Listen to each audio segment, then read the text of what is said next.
Hello and welcome into the Women of Power show. I'm Laura Topper and I'm here joined today by Reverend Dr.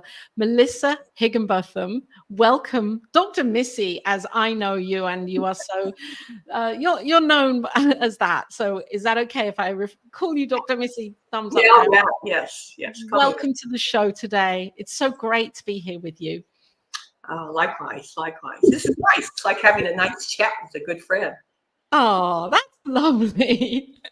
Well, I consider you to be a friend, a mentor, a teacher, a guide. You are all of this and more for me, and I'm sure for many who you say yes to in your call to serving as a spiritual teacher and guide. And what a blessing you are with the gifts that you bring. And you are the gift that keeps on giving, Dr. Missy.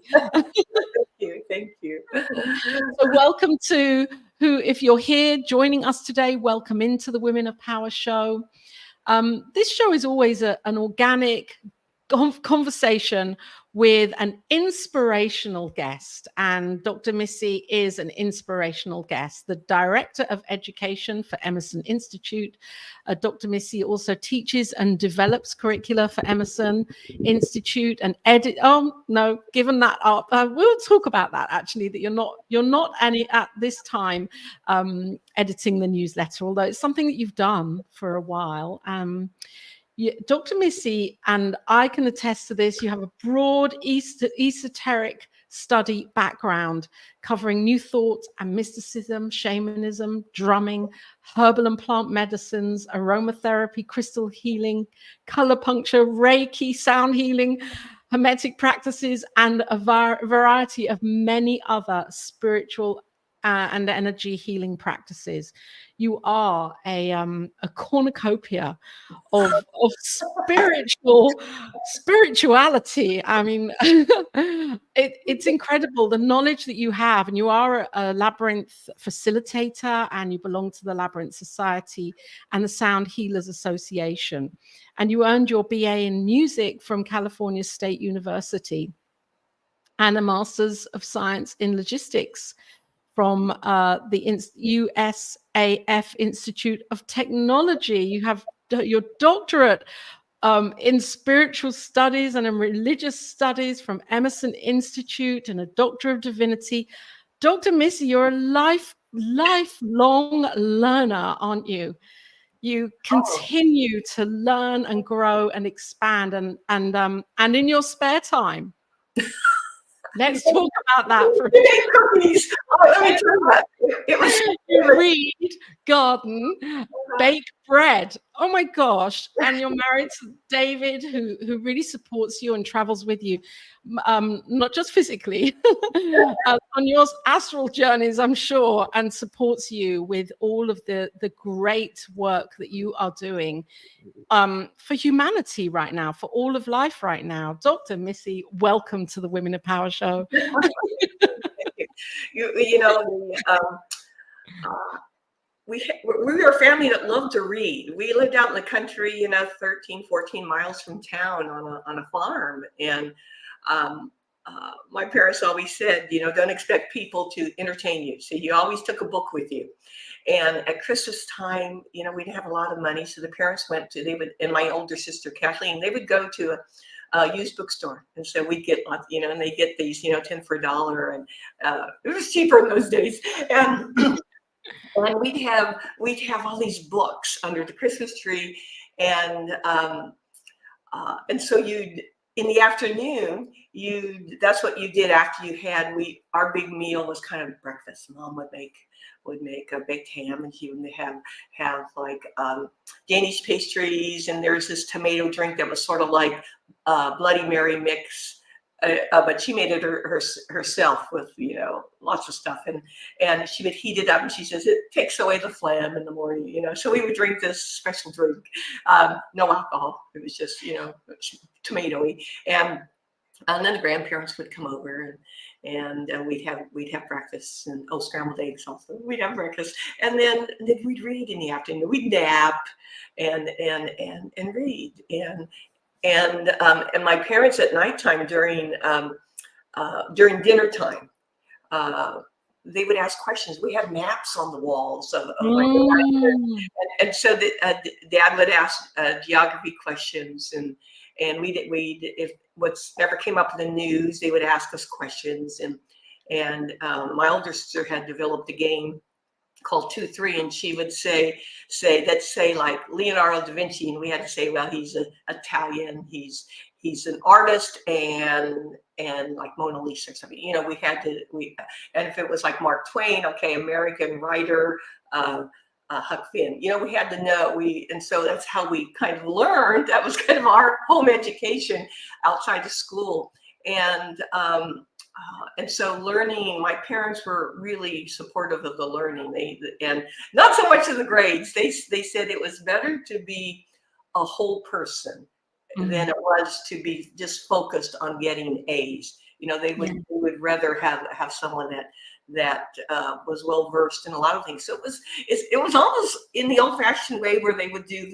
the 7 liberal arts. You know, it was my grandmother would give our family 4 tickets to the Fresno Symphony, and so 4 of us would every month or whenever they had music, we would go to the symphony, and then Dad would take us to this ice cream place afterwards. You know, we'd have these special 5-cent ice cream cones, and because what was special was you could pay a nickel more if you had a nickel, and have it dipped in chocolate, and then there were these other ice cream things that were real special. They were on a stick, and they were called of all things. What was it? Flying saucers. They were called flying saucers. So we were eating flying saucers, and so it was that type of upbringing, and since we were in a farming community, it was like all the parents in the area were into making sure their children had a broad view, I guess, of life. Because we went to one of those one-room schoolhouses, and there were 3 buildings by the time I went, but it had the bell and the steeple, and it had 1912 on the front, Granville Elementary School, you know, and 1st through 8th grade. My dad went to that school. Wow. And then after you went there, then you were bused into town for high school, you know, for 9th, 10th, 11th, and 12th and grades. Though they eventually had an intermediate middle school type thing, but you know, it was that was how we were brought up. A love of learning. It was like your imagination. I mean, you couldn't go anywhere. You didn't have the money to go to really do a travel. We went up to the mountains and camped. That's how we got to love the nature of we go up to Kings Canyon and camp. And Dad had some stuff from World War II, you know, where they get a tent and a cot and stuff, and so that was our cot, and we borrowed Grandpa's pickup, and we put a tarp over the back, and so some of us would sleep on sleeping bags underneath. That was our kind of tent. So that was kind of the upbringing we had, that love of learning, and not to mention the competitive between 6 kids, but you know, who knew the most, you know, but it wasn't so much into you know, it was a love of learning, I guess, was the big thing. Yeah. And I haven't lost that. To me, it's exciting to learn something new, you know. And it feels to me as if whatever your interest would have been growing up, or in your kind of formative years, and then as you went to university, you know, really embraced learning, that you would have that you were just waiting for the topic to spark you. That's what it feels like to me. Well, when I went to college, I didn't know what I wanted to major in. I ended up majoring in music, but I went in there thinking, well, do I want, because it was like a candy shop, you know, you go, you could take this, and I couldn't decide whether did I want music, did I want theater, did I want history, or did I want English, you know, and so I didn't know what I wanted to do, but I started, and what's hard is that when you do major in music, you can't hardly take anything else because there's so like 28 units at that time. It was 28 units to get an English degree, but 45 units to get a music degree. That was the difference. Yes. And so you were taking out of, let's say, 17 units a semester, you were taking 13 of it just in music, just in the music part. And so it didn't give you a lot of chance to explore in other areas. Other things.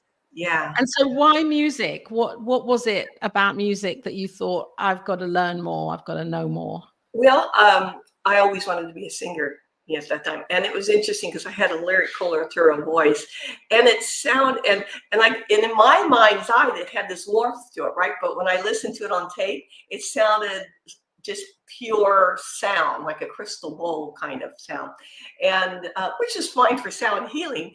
But when you I loved Italian opera, and I thought I want to be an opera singer. Well, the type of voice I had meant that it doesn't mature until your 40s.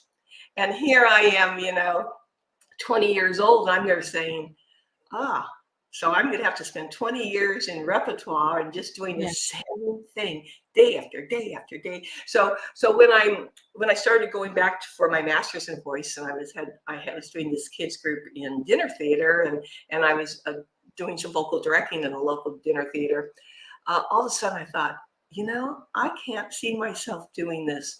I was so interested in other things. I had this feeling of a dead end and so that's when I went into the Air Force, which is what USAF stands for, the United States Air Force. Okay. Yeah, Institute. And why? What that feels like? Okay, so music. Air Force. I know why. I know my family, my brothers and sisters, people would say, well, what's Melissa doing now? And my one sister would cross her eyes. She's in the Air Force. And they go, what? She went to the Air Force. It's like they couldn't understand why. Well, I couldn't understand why. All I knew is I wanted to do something different. And when you feel the call to do something different, you look for what door is opening, what's available. And at that time, I was 27 years old, and you had to be out of basic training by the time you were 28. And I graduated on the day I was 28. And but it was a way to get out of a stuckness. All I could see so different. I was in this farming town, and where you wore nylons and put makeup on to go to the mall, and I loved to go up and visit my older sister when she was going to Berkeley, because I could say, take the bra off, wear one of those shirts, with that it was kind of like it had a peplum thing here, but it held you here, and I wore it over a jean skirt, no nylons, wore sandals. It was like total freedom. Did you want to learn to fly? Did you want to? No. Okay. No, I didn't want to learn to fly, but what's interesting is as a female, you kind of learn to okay, where is your power, and why don't I feel powerful, and you go back and forth. Well, I'm feeling powerful here, but not here. Right. And I would find that you'd end up in ones-on-ones with other people. In my case, when you're younger, it's the men, and you're there working with this power imbalance, and or seemingly power imbalance, because it's all up here and here, and so going into the service was a way to, as I think about it, at the time it was, well, how am I going to support myself? Because there isn't a lot of call for a bachelor's degree in voice performance at this moment, and what do I want to do the rest of my life? I thought at the time I would get a paycheck, and I could explore. I could go further schooling and see what I really wanted to do, and perhaps I'd see some other part of the country or the world, and get out of my stuckness. Right. And how do you do that? And sometimes you go through, it takes, you have to say yes to yourself, and you go through a door that's opening, and it's not always easy. Sometimes it's kind of scary because you don't know what's on the other side. Yeah. That's the adventure part. But it's learning. I knew I needed to learn how to be my own person, not to define myself by someone else. And how do you do that?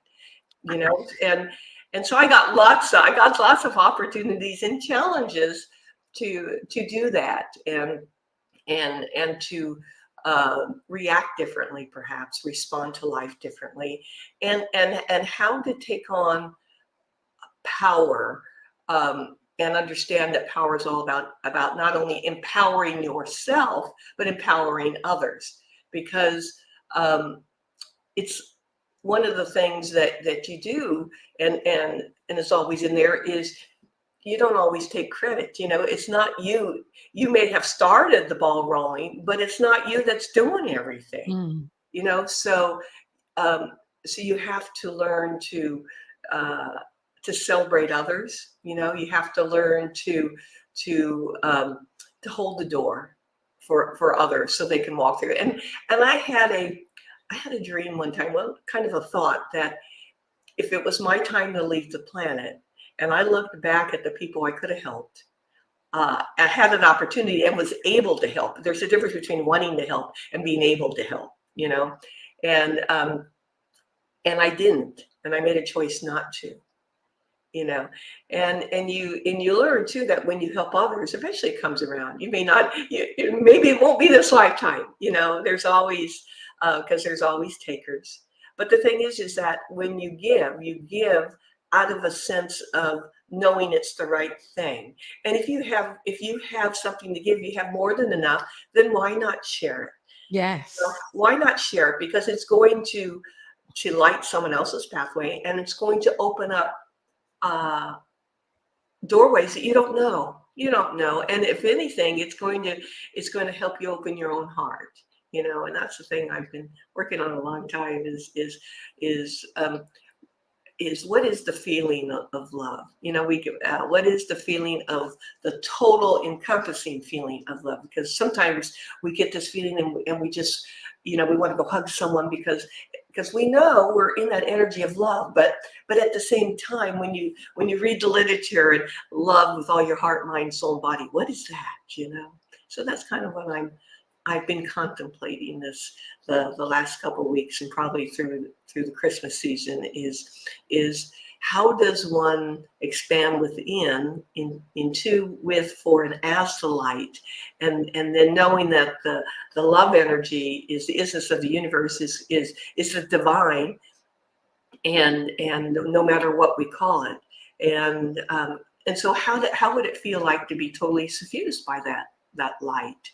But I'm finding too that in that contemplation, that I need to make sure I don't force things, that I don't, because a lot of times people will use substances to force doors open. They won't allow the in breath. They'll do the out breath. They'll do the doing, but then it's also that coming back in. And so I'm calling it fallowing. It's an old, when the fields lie fallow, that's when your crops, it looks like when you look out of the field, like everything's just dead and dying and the frost comes in and everything.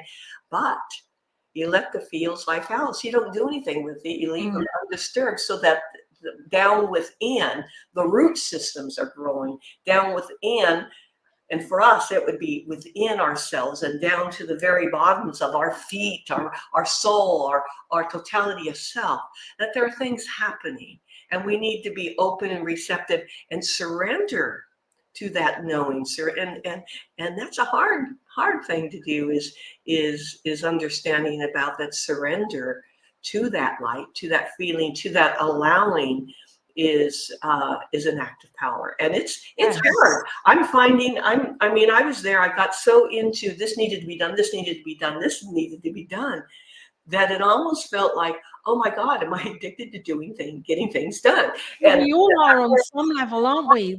It's the culture. And when I say culture, I don't mean it in from a societal. I mean it's what we're living in. It's the milieu of what we're living and breathing in and as, is that we have to do more and be more and have more, and because of an underlying fear. And I think it goes back to something you said a little bit earlier, that we're not enough and we have to prove our power and prove ourselves, to ourselves even, that we're enough.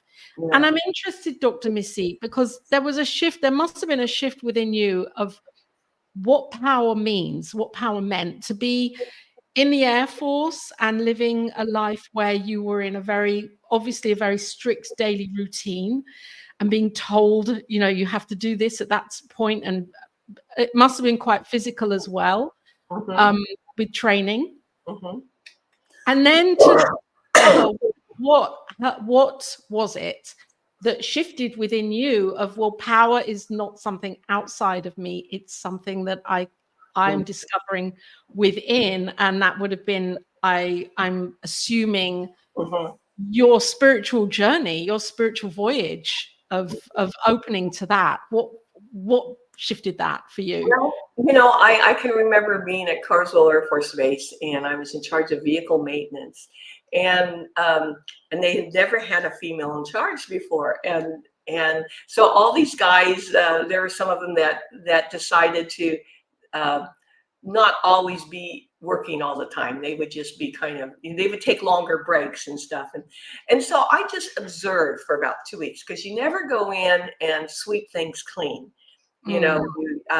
There's nothing worse than every time someone new comes in, that things changed. And I had a master sergeant that after a couple of weeks, he came and had a talk with me, and he says, well, what do you want me to have done? I said, no, it's time for me. And it was very scary in a way, because I didn't know how to I didn't know how to exert or use that sort of power, directive power, and I'd always had it done to me or for me. You know what I'm saying? It's like I had never been in that position, and so I said, well, how am I going to do this? And all these vehicle maintenance people were, very down to earth and stuff. So so I decided, well, I had this theater background. I did a lot of theater. So I thought to myself, since it's not me to yell at people or do that, then I will do it like I'm part of a play. Because isn't that really what we're here? We are all part of the play anyway. Yeah, we're in the middle of a spiritual play, a mystery play, right? What these called during the medieval Middle Ages time. Love it. And so I went. We were having a morning coffee or something. And I was in there, and then I went in, and it was time for me to speak. And I looked at everybody, and then I said, "What the do you guys think you're doing?" And all the jaws dropped. And I had put myself into that. Oh, you were in various, yeah. And I said, do you think I'm not watching? You think I'm that you're doing this, you're not doing this, you're not doing this, you're doing this, you're not doing this, and you think I'm not watching? I said, well, I am. And so I laid it all out for him. I don't remember exactly what I said, but just mostly the tone. It was like disciplining kids, but they were adults, and I would thought, well, they don't expect a female, and I looked so very prim and proper, you know what I mean? I have this face that looks like a Puritan, and so I went out there, and I thought, and it shocked him, and then I said, supervisors upstairs, and then as I'm going upstairs to meet the supervisors, I have this great silly grin on my face. I go, oh my God. And I couldn't, and it was like I was laughing at myself. I was laughing at myself thinking, okay, we're doing it. And then I went upstairs and gave it to the supervisor. And after that, I had no problem with him.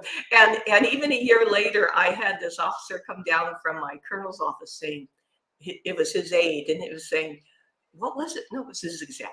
And he was there saying, what was it that you told them? What was it? I go, I just laid it on the line. I wasn't going to repeat what I said. That was between me and the people that were there in my flight.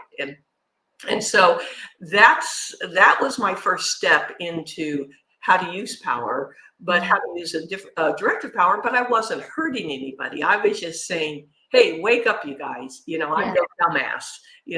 I'm seeing what you're doing. And then I had a senior master sergeant that was in charge of vehicle maintenance, and before this he had threatened to throw the lieutenant that was there out the window. He just didn't get along well, because a lot of times new people come in and they want to be in charge. And I went to him and I said, okay, here's another second lieutenant for you to train. And he was shocked. And I said, look, I know that by law I'm in charge. And I said, the buck stops here. If anything happens here, I'm the one that's going to get fired, not you. And I said, but at the same time, it's your responsibility to train me of what I need to know here. And he was just so surprised. And we had and I was in a unit that had gone unsatisfactory during their last major inspection. And so I said, what do you want to do? And so I said, do you want to go on SAT again? Because he was thinking of leaving. Or I said, do you want to try for excellence? So he decided he wanted to try for excellence. And so we laid it out, and he decided, and I said, well, what do you want to do? He says, I want to be down on the floor with because he was very hands-on. I said, well, why don't you do that? And I will take care of getting all the administrative regulations and operations, all that stuff up to speed. Because what I did is I went and got for my master's search, I was able to get all the check marks, what you needed to do for an inspection, and what they call the management indicators. What are your management indicators that say that you're a healthy organization? And so I started saying, okay, it says, okay, have all your major regulations, and it laid it out, this. And I said, okay, let me start with that. So we went, and it got to the point where we had it all ready to go except for safety. People just kept messing up, and one safety violation you can lose it all. The whole thing. Yeah. So I went and sat down in front of my commander and said, okay, sir, I've done this and this. I said, I need help. This is the first time I'm asking for help. I need help. This whole safety issue. And he said, well, you might want to try one thing he had done is he had a piece of wood, and he had it painted white, and it said safety in red on the front. And he says, someone that violates safety, you tell them that they have to carry this wherever they go, including the bathroom. Until they find someone else that's violating safety, then they can hand it over to the next person. And that's what we did, because see, what happens is no one wants to be caught with the brick, because it becomes a embarrassment. Yes. I didn't want to use the word shame, but it's an embarrassment. And let me tell you, we ended up going excellent. And our commander was the only one on base that ended up getting promoted. And so that was my first foray into actual wielding outward power. But I had to find something within myself, because Missy was scared inside, because she didn't know, she had never been taught. When you come from my mom was very strong, but there was the wielding of power, but there was also this abuse of power, because here she had all these kids that were very strong-willed. So how do you keep them in line? And so I didn't know. I really didn't know how to set boundaries, how to wield power. And so this was my first foray into it. I'd been in charge of theater people, so I knew how to handle a lot of wacky people, and because when you're a creative, and it's a lot different than people that are into that have what I would call an accounting mind, you know. And so every place I went to, I got opportunities to learn more about power. And meanwhile, I'm there saying, why am I here? What am I doing? You know, what am I doing in the Air Force? And then one day I had an awakening where I had a dream where I was given this golden key, and I said, I'm not ready. And they go, well, when are you going to be ready? And I went, okay. And then I started really reading and going to workshops and everything. I mean, I was one of those, you know, I was thirsty at the well. Let me drink, you know. And but I was very also about this whole issue of power, because I was very conscious, and I don't know how I learned it either, about not giving your power away. Because it's so very, and it's so very easy to let someone else do it. Now, there are times to let someone else do it because you're empowering them. But there's also times when you're learning about power that when you know it's yours to do. You see, because you know there's stuff that's yours to do, because you get that feeling, this is mine, and you know you're going to learn from it. But you're there wimping out. You know, it's like deciding that as you're about to go on stage, you get stage fright, that you're going to turn away and walk out the door because you're too scared to go. And so I learned a lot about myself, you know, when I had guys that would come up and try to put the once over on you, you know, and I was shocked. I mean, I had someone there saying, I'm here standing like this. And they're saying, well, I know you want to. And I'm there going, oh, what gives you that idea? Oh, your body language. I'm there standing like this. Now tell me, how's that giving them any wrong ideas? Yeah. So I went home and I said, my issue is that I didn't know, I'd be stunned by the thought that someone would even think that of me. And then you learn how that it's not that it's that they are reflecting to you what they are, or how they view life, or how they view people, or how they view women, and women's place in the world, and as if without women they wouldn't be here. And anyway, so I learned to. So I went home and I said, I need a phrase that I could bring up so that I won't be stunned, because I would be stunned and my mind would go blank. You know, Yes. And so we were overseas. We had deployed to I'm not sure if it was Turkey or Aviano, but we had deployed, and we were practicing working with the local groups and stuff, and so there was like a party afterwards or something, and this one guy said, well, you want to come over to my place, though, you know, for coffee? I said, no, we wouldn't drink coffee. And I'm there saying, no. So I had my phrase ready. I go, thank you very much, but I'm into quality, not quantity. and he went, and I just smiled at him, patted him on the shoulder, and went over and talked to the chiefs. And I found out later that was something they, you know, this what goes TDY stays TDY, temporary duty, what goes, you know, and I wasn't into that, you know, that wasn't when I was there. And the thing is that and even if I had an inclination, I didn't want to build a reputation of that, but the big thing was that just wasn't me. But every place I went, once I had my spiritual awakening, my golden key episode, sounds like an episode like, oh, she went crazy. But but it was I started whatever I was working on. Like I did some violet flame work, worked on the I am, and so wherever I went over the ensuing years, I went to Ascension Island, set the Ascension flame and on Ascension Island, which is, you know, down in the middle of nowhere between Africa and South America, you know, and I went in there to do an inspection on our materials handling equipment. Went in on the 141, and so that was, and I went to Puerto Rico, to Roosevelt Roads, and wherever I went to Germany, went to eventually to Korea and Japan, and I would consciously be there, and I would set the flame of transformation. I knew that if my intent knowingness, because this first comes with intent, and that if I could anchor something, if I could anchor truth, if I could anchor whatever is a higher truth or symbol, that and do it with the knowing that it's anchored, rooted, and it's going to expand, then then it will transform the area. People going through it, they'll be activated in order to start doing their own search.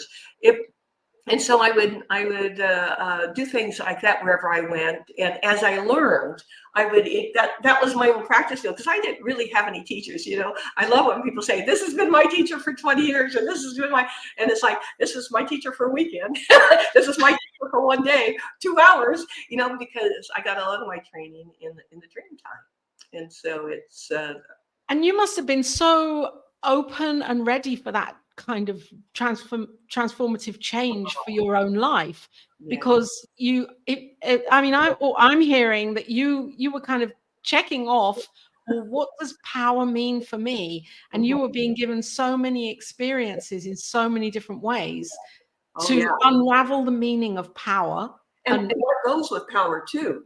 I had dreams. I had this inner temple, and I built this inner temple because, you read about, okay, the body's the temple, the body temple. Edgar Cayce always talked about the body temple.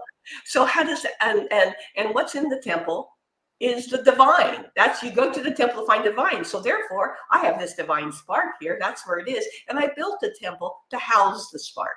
Kind of, that was my first doing things, and I would sit there by the flame, and I would see a little mini me take stuff and throw it into the flame, like resentment, anger, and throw it into the flame and see the flame go, because it was transforming. But also, then one day I noticed a door there in the back part of my temple, and there was this flame on it, and pretty soon, then the next time I saw that there was chairs there. And what started happening was, it was like rotating guides. My guide would come in, and depending on the color of the chair, I would know who was going to be there and give me a teaching. And so in the dream time, I got these teachings about integrity. Integrity is being true to the core of your soul. Being the core of your authentic self is basically what integrity is, and being, you stay aligned with your soul's purpose. And then I got impeccability, and then I got this whole where I thought I got these thoughts about cards, and I was doing energy work at the time, and I called myself Crystal Singer. And because when I toned and stuff, it sounded very like a crystal bowl, and so I got to where I was using crystals and layouts and things, and so I can't think where I was going. Well, you were talking about how you were basically being, well, not basic, you were being taught in your dream world. You were being guided. The card. And so I downloaded all these thoughts about love, about these different cards, and it was all about. And so I had a card of authentic self. I had a card on love, card on grace. So I had all these. This is the wheel of transcendence. Well, it became the wheel of transcendence, but it started out as like 50 your own personal journey. Yeah, 52 cards, or like oracle cards, and I had where that say resistance or something was a card, and I had it was a stone in the middle of a river. So what are your blockages, and things. So it was so I would get downloads about the cards, but they were really, things about ego, things about vibration, things, and so that's kind of how that was my journey. I got it all in the dream time, because I was always on the go. I was always, off to another base. How did you balance that in the world that you were in with the work that you were doing, and then the world that you were in with the work that you were doing in your spiritual period? How did you come to balance that? I think you come to balance it because you don't always, you learn discernment. You learn who you can trust, who you can't, to talk about things, and Yes. and the people that are attracted to that will come and ask questions.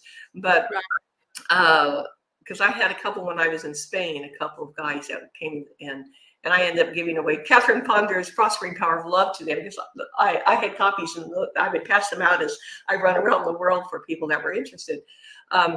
And so you end up having the secret life, I guess, where you're working on the consciousness part of and having worked with energy, and having taught. I did a lot of learning myself, and as opposed to, like, I had my Reiki trainings and stuff, but then you're off, and what do you do from then? Well, Yeah.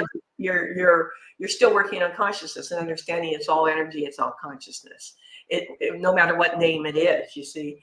And but I can remember going into religious science, United Church of Religious Science up in Dayton, Ohio, and it was for I think it was New Year's Day. What's the thing about peace? It was I think it was around New Year's, where it's a peace prayer and everything. So you go, and I was on my way to work, so I went in my uniform, and they had forgotten. I mean, there's one thing to know that you're in the service, another to have it right there in front of you. Because usually I had, civilian clothes on Sundays and stuff, because I was the music minister there.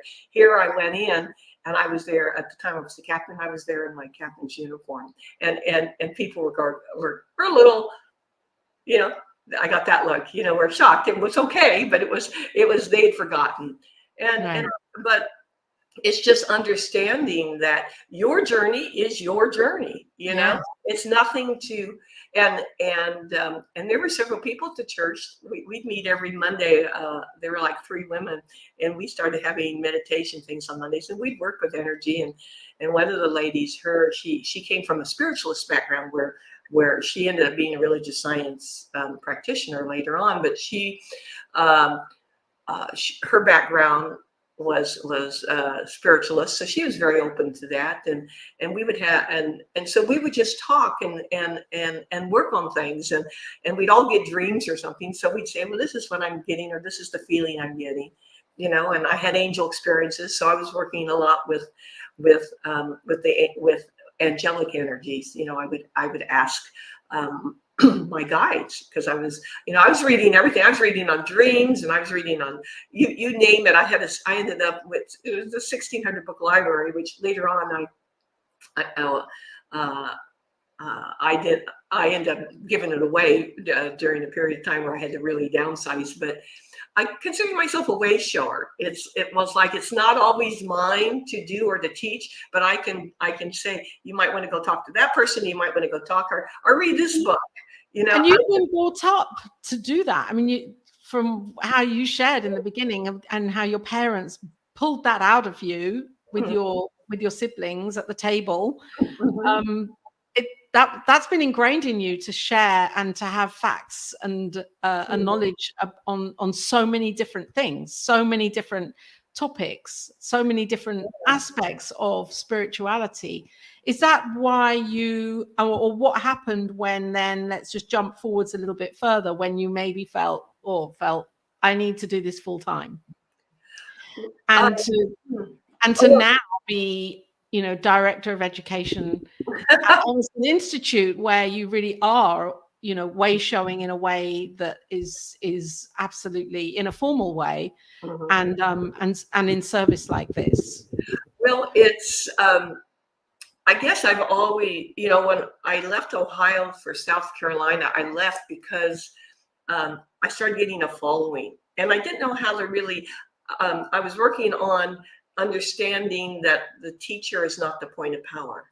The teacher is just a way shower, is a mentor, someone that journeys with you. And I had and these people were lining up and not going to the practitioners. They were coming to me after church. And I said, and I thought to myself, this isn't right. This isn't correct. And I didn't feel worthy no matter, and so that was an issue I needed to work on, is how do you handle uh, uh, that when people come to you, because you're there opening a door for them and understanding that that's the way you're expressing, it's not who I am, but it's how I'm expressing my own inner knowing at that moment in time. But at that time I didn't really know how to handle uh, uh, all that adulation, I guess you could say, at that time where you had all this, and because I didn't want to believe my press. You see, I did, when teachers start believing what others are saying about them, it's one thing to appreciate it and say, "Oh, thank you." Another thing to live on it. Yeah, but understanding that they are seeing in you what's really in them, and so and so. Uh, that's something I had to work on too, is being comfortable with having people feel or know the sense of power about me, because people are either going to like it, are attracted to it, or they're going to feel like it's scratching on a blackboard, because your energy is allergic to their energy. It's in a different keynote. Mm-hmm. It's not better, it's not worse. It's just that I might be in the key of F and they're in the key of F sharp or something, where it's that that dissonance, and that's okay, because then you learn about loving them anyway, because, and what are you loving? You're focusing on the divine spark within them. You're loving the God that you're not loving, the personality, because the personality, can't stand you, but you're loving the core of who they are, because it's all God. Everything is either all the divine, all God, all the creator, or it's nothing at all, because it never was, so yeah. Oh my gosh. This conversation is so amazing. We're here with Dr. Missy Higginbotham today on the Women of Power show. If you're joining in with this, if you're here, please add a question in. If you have a question for Dr. Missy, we'd love to know what your thoughts are, what your feelings are about this conversation. If there's anything, there are some comments. Janine, welcome, Janine. Yeah, Jeannie. Jeannie, sorry, you were missing on my dashboard there. I've just pulled my dashboard over. Welcome today to the Women in Power show with Dr. Missy. And yes, the story of power is great. And so grateful for Dr. Missy as a way shower in my life. Beautiful. You know what? I want to say here that in light of what you're sharing right now about not feeling ready to receive the adulation or the power or the recognition. I won't say it, the recognition, the awareness from others. And now, I mean, because we're living in a time now with social media where there can be pressure for and I'm wondering how you navigate this, or if you do, as a spiritual guide and way shower that you are, and teacher that you are. What do you believe about or what do you think is the right use for being a spiritual teacher with social media? Well, I think everybody's called in different ways. Now, for me, using social media was a way to just put out thoughts for people to think about, or to feel about. It's some of it was where I was at the moment. Some of it was just seemed appropriate at the time, like here's a few lines, or there was a time when I did a lot with pictures, and did my own pictures with thoughts on them, and then and I love finding things that other people posted and forwarding them and sharing them, because the whole thing is to remind people of who they are in truth. You see, that and perhaps to give them a focus that they could take away for the day. So that their focus becomes an inner focus.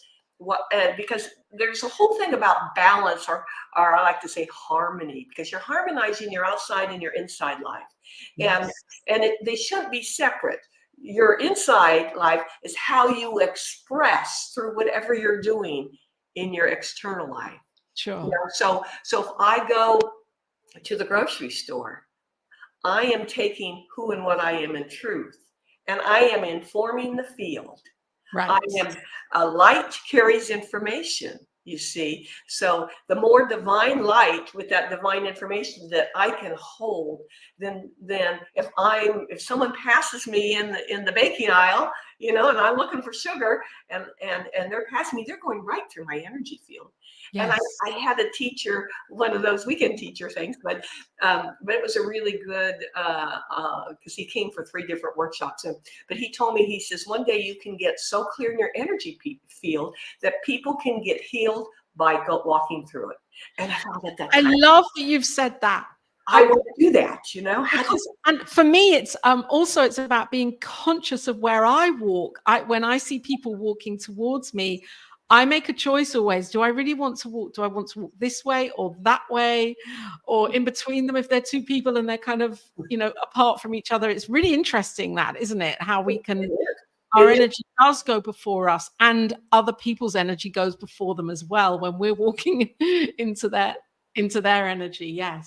Yeah, and you can, you know, and you have a choice. You can expand your field, or you can say, let me bring it close to me. You know, if you, because there's sometimes you just want to not be noticed in the crowd. You just want to be there and observe and just kind of.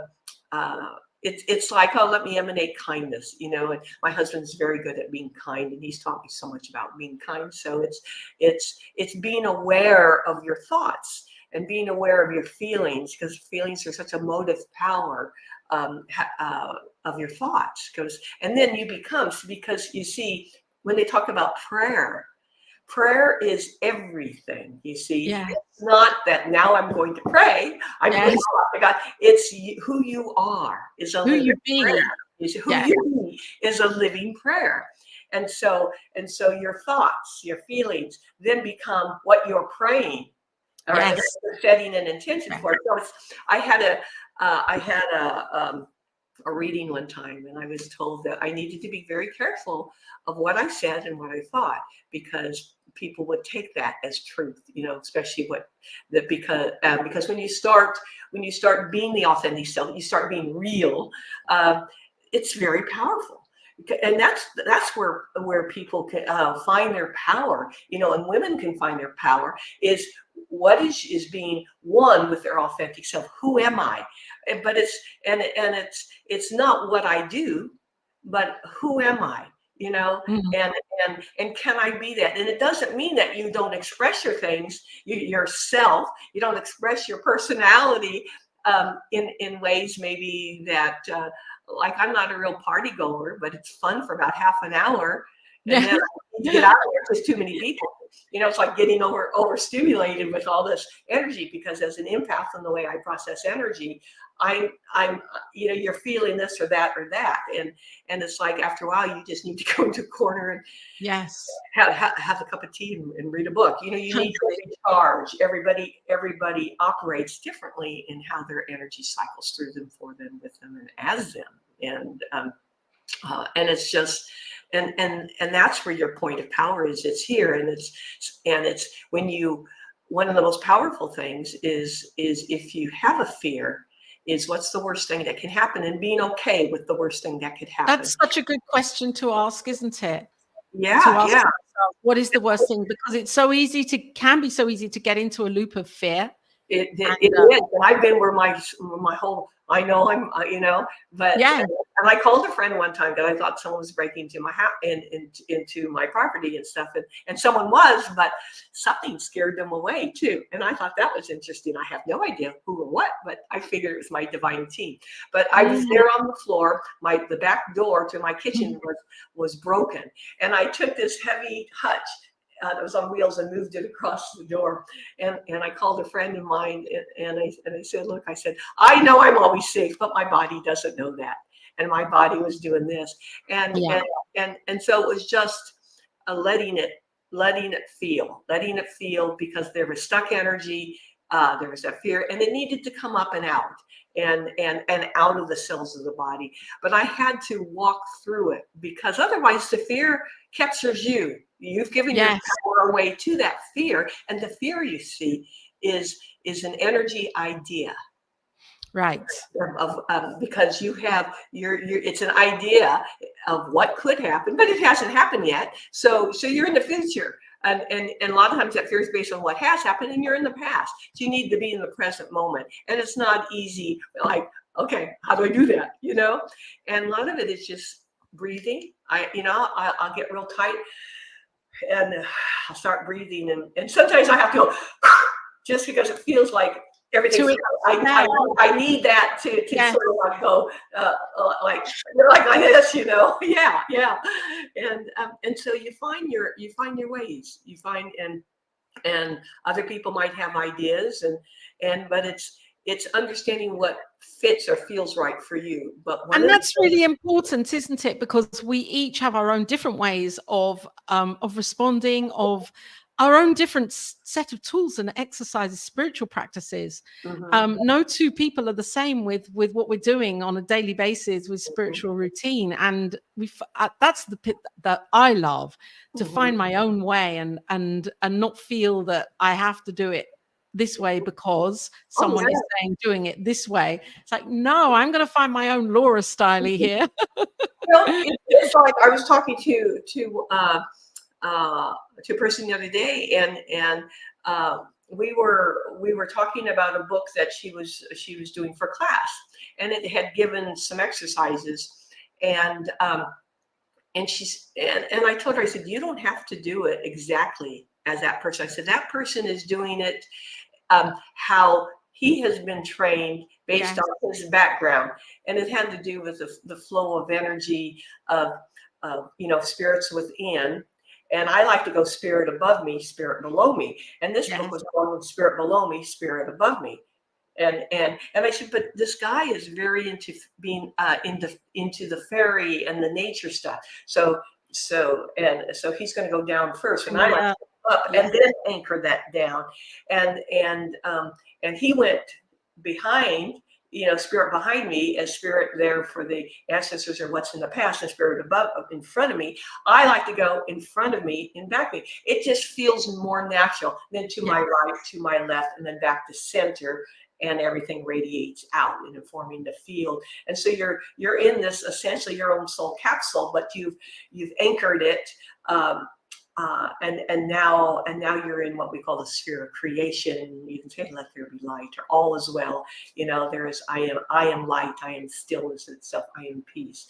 And so, but it's the whole thing is that just because someone says something, if it doesn't feel right to you. It doesn't matter how much you respect that person or how much they know. It's not right for you, So what? So when you're given something, you take away what fits. You take away what's right and feels correct for you, and you leave the rest. And maybe you'll work with the rest later on, but trust yourself that what's the thought, if your energy flows this way and that way, then don't go this way and that way. Don't go back front if it front to back feels better. Don't go down the up, it's like a lot of healing modalities that will start with the feet first. Well, why do I want to push the energy up? I want to go up to the top and have a higher frequency to go down and transform. And that doesn't mean I won't go down to the feet maybe on step 2, just to ground them and then go back up. But it's like what feels right to you, and know why it feels right. It's learning to know yourself, and everything else holds. That was the thing about the Delphi temple, was know thyself, Know thyself. Right. And that's with how we use spiritual practice, how we communicate with others, how we know what it is we're here to do, what our soul mandate is. It's knowing thyself all the way through, isn't it? On every level. And then we are living that authentic life, the authentic self that you were talking about earlier, living in our authentic truth of who we be and not making any excuses for it. And it's okay if you don't know at this moment, well, who am I? What am I? because, you know, Questions. this is that's when you just allow yourself just to be. You rest. You know, you rest in the nothingness. Yes. Sometimes I can remember that I was asked to write something and I'm writing and nothing's coming. So I thought to myself, okay, maybe I'm just called to rest in the nothingness and just allow whatever's to come through in its own time. You see, you're in a divine time and cosmic moment. And what's a cosmic moment? It's not like this. It's like this. And when you least expect it, when you're making cookies, you're going to get thoughts that come in and you're going like, oh, because the active part of the mind is now still, and you've allowed the creative part, you've allowed the God force to come through you, with you, for you, and as you, and because you're allowing, you're open, and because your mind's not on this. And so that's the be do, and even the doobie-doobie-doo, not even doobie do, just get into the zone with not even being and doing, just in the zone. And I love it that your being zone is baking cookies. I know this about you. What are your favorite cookies to bake, Dr. Missy? Yeah, well, it just depends. I had made spritz for decades. My grandma used to make them, and I got myself a cookie press. So I was making spritz the other day, but I'm going to be making snickerdoodles, and I'm going to be making starlight cookies, which are a cookie that has a mint patty in the center. And so it's a surprise when you bite the cookie, you get that mint patty. And pitzel cookies. Pitzel cookies are those. They're made with a waffle iron. That's a special cookie iron, and my grandma used to make them. So it's ones that we grew up with. We robbed grandma's cookie tin when we'd go over to see her, and she always had certain cookies that she made, over the holidays. And so it's like those are the ones that I'm looking at, my favorite ones, and it allows me to be in gratitude for grandma. You know, at this time of year, it's like, thank you for this and thank you for that, because she was a safe place for us. And so it's oh, wow, that's beautiful. That's beautiful. Dr. Missy, we have been here for over an hour, and I like to kind of keep the show to an hour so that it's nice and kind of in that that capsule of an hour. And I know that we have a lot more to talk about, so I'm sure that you'll come back onto the Women of Power show. I'd love you to give a final your final message for anybody that's either watching now or Jeannie's here. She loves pixels. She's going to have some pixel cookies. Yeah, I love Jeannie. Jeannie has a show called Sofa Sundays. She and Michelle Davis. And Sofa Sun, yes, we've connected. Yeah. And what's really nice is something that she does, and I'd like to do is that you meet people where they are, and you don't try to be something special. You're just wanting to see people as people and say, well, what do you have what questions you have, or where are you? You know, my whole thing is what's your spark? But it's being authentic, because there are so many people out there that have the mask on. So it's like the point of power is in your authenticity. And don't let anybody ever close that mouth. Don't let anybody stop your throat up. You know, speak your truth. And that's the true meaning of speaking truth to power. Speak your truth. And in that authentic truth telling is where the power comes. Thank you, Dr. Missy. Thank you for being here, for shining your light, for sharing so authentically today, and for giving us an insight into your world and your life and things that you've done and your journey, how it is that you've got to be where you are right now as the immense spiritual guide and way shower that you are. Thank you for everything, Dr. Missy. Yes, and Jeannie, thank you. I love the point of power is in authenticity. Perfect. It's beautiful. I think that needs to be a meme. Create that one for Facebook. Definitely. And also, you do have a book, Dr. Missy, which I'd like to just share here. Well, you can share it. You've got it there. There we go. Voice of the Sound Eternal. And it's you can get it on Amazon. And thank you for allowing me to show it. Oh, absolutely. I'm going to put the there we are. And you are writing in the Women of the Divine CEO magazine. For anybody that's watching right now, if you're thinking, how do I get a little bit more of Dr. Missy every month? Well, there you are. You can sign up for the magazine, and that's delivered free to your inbox. And of course, you can connect directly with Dr. Missy through her website here. And Dr. Missy is at the Emerson Institute.edu. Also, you can find her there if you want to, if you're interested in the courses and further spiritual education and guidance that Dr. Missy offers through Emerson Institute. Well, thank you. Thank you. Thank you for being here. And Jeannie, there we go. Oh, she's making the meme. I love it. Great. Share it on our pages. Thank you, everybody, for being here. Thank you, Jeannie. Thank you, Dr. Missy. Until next time on the Women of Power show, have an amazing time over the holiday season. We'll be back in the new year with another show. Thank you. Yes, recommend Emerson, definitely. Emerson Institute and Dr. Missy's book. Bye for now. Thank you. Bye-bye.